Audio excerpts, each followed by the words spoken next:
I could also see inside of you that maybe if you don't have a chance to be creative, that could also drive you Oh up, yeah. very, that you need to create. I get that sense that you need to always be creating something, not just in client work, but for yourself. Yeah, definitely always have to be creating. I said, I always say that, or I've been saying for a long time that my career wasn't being a filmmaker wasn't a career choice, it's a way of coping with my own mental health issues. And it really is. I mean, whether it was as a little kid drawing on the walls to getting into animation, constantly writing little stories, uh, it was just always a big part of who I was. Friends that would play like Dungeons and Dragons, instead of playing those games, I would be drawing their stories and making picture books of them or that type of thing, and just always in that realm of thinking. So it is a very natural part of just life. And I've had jobs where I couldn't be creative, and then I would get home in the evenings and I mean, Jared and I, when we were roommates, we were broke. We couldn't afford anything, but I had some acrylic paints and we had a couple cereal boxes. So we started painting cereal boxes. And by the time we left our apartment, we had over 60 cereal boxes on the wall. 'Cause we couldn't afford canvases, but we painted cereal boxes.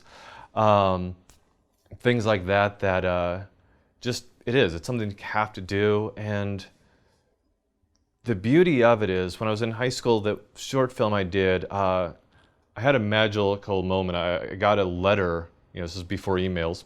I got a letter from somebody who had seen the film, and she wrote to me.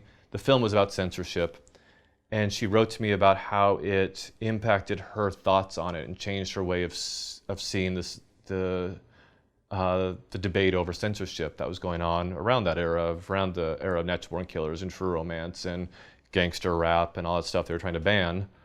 Um, and as a 17-year-old me getting this letter from somebody, realizing that my movie had changed their mind about something that core to our values as a people, I was like, well, what else could I ever want to do with my life? And it took me 17 years to make Frey, and for that to come out, and then to be able to get letters from people who've seen it, to see tears in people's eyes afterwards about talking about how it made them feel better about themselves or understand their family member better.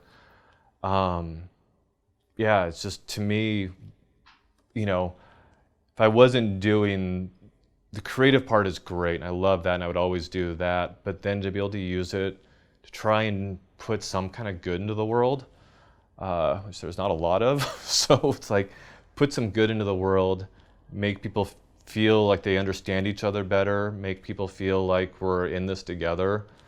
And like, what else could you ever hope to accomplish as a artist?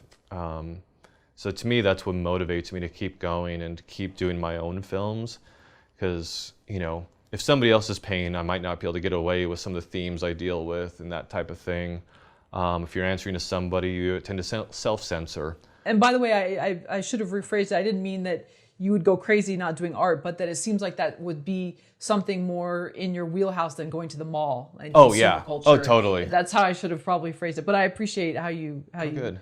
added that. Yeah. Yeah, no, I mean, I call my apartment my cave because I don't like to leave it, and yeah, I'm just much happier when I'm just making stuff, or at the very least, honestly, just sitting back and contemplating, reading other people's books, reading about other lives, other ideas, reading about philosophy or all that sort of stuff. Like, I'd rather be in that world trying to understand the world than being a part of the world. Being a part of the world is not my favorite thing. Trying to understand it, I love doing. That makes sense, especially now. Yeah.